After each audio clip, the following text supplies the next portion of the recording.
In this devlog, I've totally reworked the combat and enemies in my game to make it fun and exciting. This was tricky as my game is totally focused around combat and I didn't want to do it wrong. So let me show you what I made.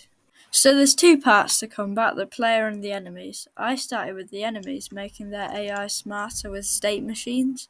So basically each enemy has different states which all have their own logic. For example, the vulture has 3 states.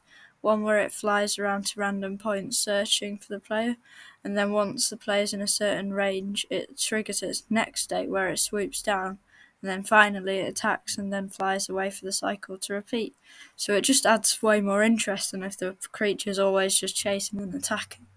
I also updated the Necromancer boss fight, adding this logic to it. And by the way, I drew flowcharts for each of these enemies, which was really helpful, and I really recommend doing that before programming them in. Another thing I did was add another enemy, which is sort of like a mini necromancer. It's called the Dark Weaver, at least for now, and uses the power of necromancy to switch between life and death. In its alive state, it shoots magic pellets at you, which on impact drain your life and give souls to the creature. And then once its souls bar is full, it enters its death state where it's immune to damage and can regen health. This is also the first and only enemy with a ranged attack, so please comment down below ideas of other ranged enemies to add. And also please take a second to consider liking and subscribing.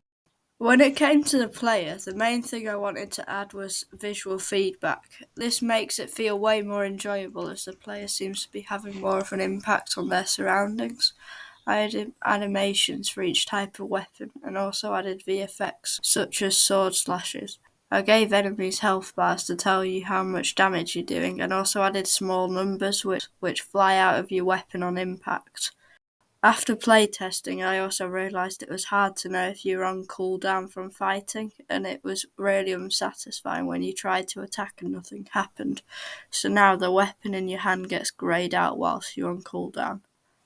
The most important thing I looked at was having a range of unique and balanced weapons, all with their own stats. For example, some players might want to have a fast but weak weapon, whilst others may prefer a slow but powerful one. So there's 4 main factors for each weapon: the power, speed, range and knockback.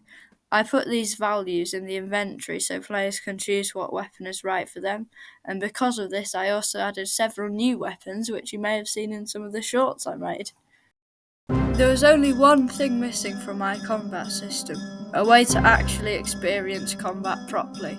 I added a wave spawning system, and so now in the labyrinth structure, waves of enemies spawn before the final wave, where the Necromancer boss comes. And that's pretty much it for this video. Please like and subscribe and join the Discord for exclusive info. Next time I'll add new effects, spells and abilities, but for now, see you in the next video.